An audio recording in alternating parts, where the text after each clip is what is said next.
Hello friends, welcome to August Careers. As you must have realized by now from our earlier videos that Union Budget is woven in three important themes. Those are first, Aspirational India, second, Economic Development, and third, Caring India. Let's begin with the policy and programs under Aspirational India theme of Union Budget. Former President of India, Dr. APJ Abdul Kalam, mentioned in his work Vision 2020 that India of 2020 will be an aspirational India. As it is evident from the title, the Aspirational India theme of budget aspires to achieve better standard of living to all sections of society through access to health, access to education, and better jobs.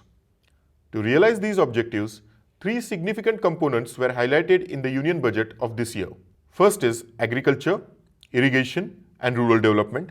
The second one, wellness, water, and sanitation. And the third, education and skills. Let's start with agriculture, irrigation, and rural development. We all know the importance of agriculture in India. This reminds me of a quote by M.S. Swaminathan. He said, "If agriculture goes wrong, nothing will have a chance to go right in the country." Well, the budget proposes to strengthen an objective of doubling the farmers' income by the year 2022. The budget highlights earlier existing schemes and introduces few new programs for the same. The Finance Minister has laid out a 16-point agenda to fulfill these goals. We will go through each of them later. But before that, the Finance Minister stressed down certain aspects for doubling the farmers' income by the year 2022. Finance Minister highlighted various existing farmers-oriented schemes like PM-KUSUM, Pragat Krishi Vikas Yojana, Prime Minister Fasal Bima Yojana. Finance Minister also mentioned the significance of cultivation of pulses, expansion of micro-irrigation through Krishi Sinchan Yojana, and the scheme of Prime Minister Kisan. Finance Minister announced the expansion of Pradhan Mantri Kusum scheme. Through this scheme, the funds will be provided to 20 lakh farmers to set up standalone solar pumps in their farms. The Finance Minister also mentioned that a new scheme will be introduced to generate solar power on the barren lands of the farmers. The Finance Minister stressed on the importance of competitive farming. Let's now go through the 16-point action plan as proposed by the Finance Minister in the Union Budget. To begin with, the Finance Minister asked states to adopt three central model laws on agricultural land leasing, agricultural marketing, and contract farming. Well, we know agriculture is a state subject. It often leads to lack of coordination in implementing central government schemes and programs at the state level for overall agricultural growth and farmers' welfare. Most important of them are related to land reforms, APMCs, and livestock management. The model laws of center mentioned by the Finance Minister in her speech are Model Agricultural Land Leasing Act of 2016, Model Agricultural Produce and Livestock Marketing Act of 2017, Model Agricultural Produce and Livestock Contract Farming and Services Act of 2018. Let's go through them. The Model Agricultural Land Leasing Act of 2016 seeks to facilitate leasing of agricultural land to the landless and marginal farmers. It also provides them right to access loans through institutional credit. The Model Agricultural Produce and Livestock Marketing Act of 2017 was enacted to liberalize agriculture markets in the country. The Act seeks to break the monopoly of traditional APMC mandis. It also allows private players to set up an individual market yards. The Act aims at providing alternative and wider options for farmers to sell the produce and get better price. The Model Agriculture Produce and Livestock Contract Farming and Services Act of 2018 was brought to integrate farmers with bulk purchasers for better price realization through mitigation of market. It also ensures smooth agro raw material supply to the agricultural industries. It remains to see how states react to these proposals.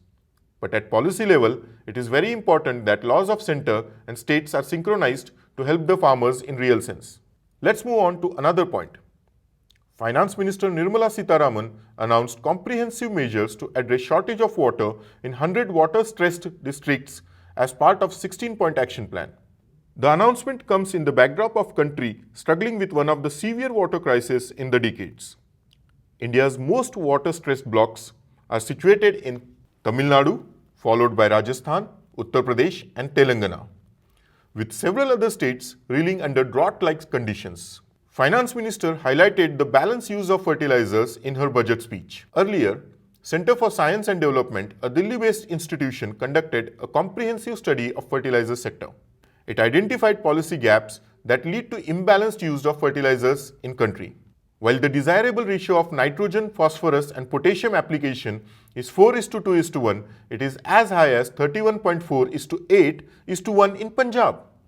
This imbalance causes problems like declining productivity of soil, widespread deficiency of micronutrients, soil alkalinity and salinity, eventually resulting in reduced efficiency of fertilizers, low yields and low profitability for farmers.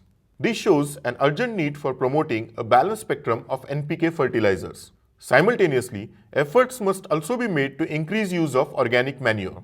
This budget encourages balanced use of all kinds of fertilizers, including organic and other innovative fertilizers. Going ahead, storage and warehousing is another major issue which is addressed in this budget. India's logistic cost as a percentage of GDP is nearly 14%. Most advanced economies spend far lower. Agricultural produce suffers damage and wastage in transportation. Finance Minister in her budget speech proposed storage and warehousing measures to reduce huge cost on logistics. It has proposed to set up an efficient warehouses at block and taluka level on a public-private partnership mode. As a backward linkage, a village storage scheme, Dhanalakshmi, is proposed to be run by self-help groups that are run by the women of village. Indian Railways are to build a seamless national cold supply chain for perishables like milk, meat and fish on public-private partnership mode in the form of Kisan Rail. Whereas, Krishi Udan is to be launched by the Ministry of Civil Aviation to improve value realization, especially in Northeast and tribal districts. The Finance Minister in her speech told that horticulture production exceeds the production of total food grains in the country. For better marketing and export of these products, the budget focuses on one product, one district scheme. Negotiable warehousing receipts will now be integrated with the national agricultural market. The Finance Minister also stressed on integrated farming systems as agriculture sector contributes about 16% of total greenhouse gases emission. Promotion of natural and organic farming practices, zero budget natural farming, integrated farming system would be significant so as to give right price for the growers in sustainable way. Now let's see another important point highlighted by the Finance Minister in her 16-point agenda, that is of agricultural finance. This budget proposes to expand NABARD refinance scheme. It targets to provide agriculture credit of 15 lakh crores for the financial year of 2021. Now all eligible beneficiaries of PM-KUSUM will be covered under the Kisan Credit Scheme. PM-KUSUM scheme is an income support scheme, whereas Kisan Credit Card is a credit support scheme introduced in August 1998. Well, in this budget, allied sectors are also looked after. There are few budgetary proposals for livestock, dairy and fisheries. The Finance Minister proposed certain objectives to be achieved by the year 2025. They are: first, elimination of foot and mouth disease, brucellosis in cattle, and peste de pestis ruminants in goat and sheep. Second is doubling the milk processing capacity. The budget proposes to increase coverage of artificial insemination from 30 to 70%. Henceforth, developing fodder farm will also be considered for employment generation under Mahatma Gandhi National Rural Employment Guarantee Scheme. To harness economic benefits of India's long coastline, Finance Minister proposed to create framework for development, management and conservation of marine fishery resources in collaboration with Sagar Mitras and Fish Farmers Producers Organization. There are important objectives that have been set by the Finance Minister with regards to blue economy. They are to raise fish production by 200 lakh tons by the year 2022-23, to raise fishery exports to 1 lakh crore by 2024-25. Making her top priority, the Finance Minister highlighted the role of self-help groups in poverty alleviation under Deen Dayal Antyodaya Yojana. Here we conclude Agriculture, Irrigation and Rural Development section of the Aspirational India theme.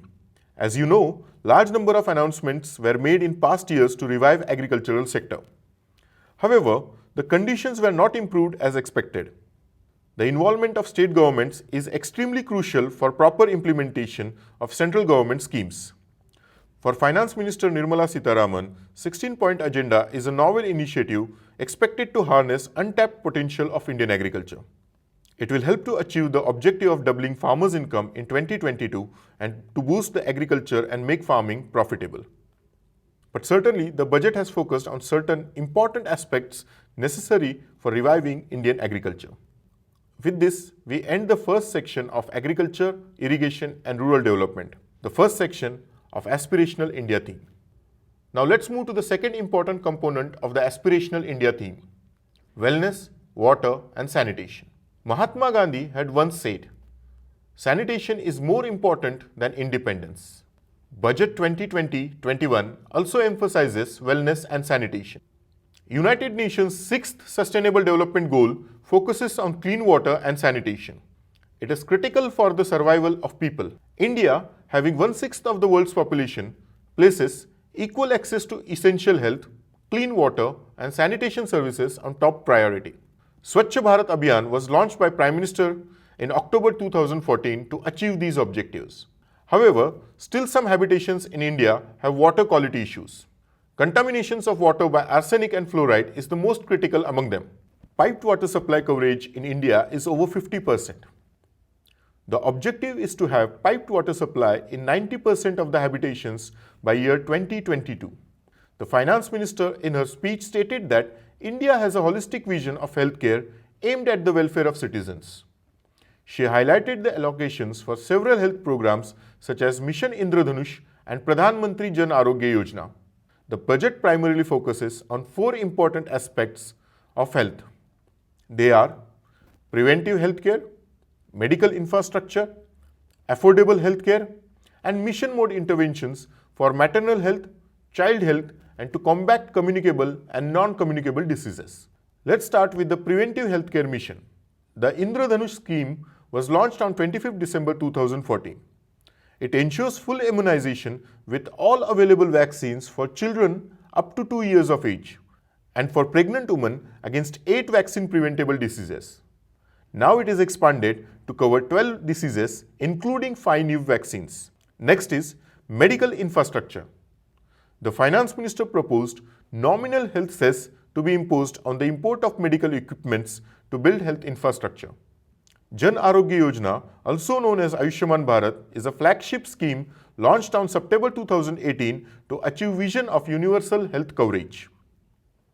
To achieve this objective, the Finance Minister has proposed to set up additional hospitals in public-private partnership mode in an aspirational districts. The budget also emphasizes on the use of machine learning and artificial intelligence to target diseases with an appropriate designed preventive regime. The another section highlighted in this section is of affordable healthcare. The Jan Aushadhi Kendra scheme provides quality medicines at affordable prices through Pradhan Mantri Bharatiya Jan Aushadhi Kendra. It would be expanded to all districts offering medicines and surgicals by 2024. In communicable and non-communicable diseases, Fit India movement is launched to address health issues of lifestyle-related chronic diseases like diabetes. TB Harega Desh Jeetega campaign has been launched to eliminate the tuberculosis by the year 2025. The another important aspect of the theme deals with drinking water and sanitation. ODF Plus program focuses on sustaining sanitation behavior change that has been achieved under Swachh Bharat mission and to take up solid and liquid waste management. Rupees 12,300 crore have been allotted to Swachh Bharat mission. Jal Jeevan mission was launched to provide functional household tap connection to every rural household by the year 2024. Also, the budget puts an emphasis on augmenting local water sources, recharging existing sources, and promoting water harvesting and desalination. Cities with over 1 million population will be encouraged to meet this objective during the current year itself. During the year 2021, Jal Jeevan mission would be provided budget of 11,500 crore. Government has approved 3.6 lakh crores for this mission. Though budget 2020 is focused on holistic vision of healthcare, it has continued only with the previous healthcare themes. This budget has not made any significant increase in allocation or incentives. The overall allocation has increased marginally to Rs 69,000 crores from 63,000 crores last year. It is only just 1% of the GDP. Lots need to be done in improving the healthcare situation of India. Now let's move on to another aspect of aspirational India, education and skills. With an average age of 27, India is the youngest country in the world. To tap its potential, We need to adapt to changing times. Finance Minister has not only focused on literacy but also emphasized on the life skills for students. The Finance Minister has proposed to allocate Rs 99,300 crore for the education sector in the year 2020-21 and about 3,000 crore for skill development. Important thing to note is that Finance Minister said that the new education policy will soon come into effect. To attract talented teachers and build better labs, the Finance Minister has proposed for external commercial borrowings and foreign direct investment in education. This initiative will have a positive outcome in higher education sector. The Union Budget proposes an apprenticeship program. It requires higher educational institutions to start apprenticeship embedded courses by March 2021. It is proposed that urban local bodies will provide internship opportunities to fresh engineers for a period up to 1 year.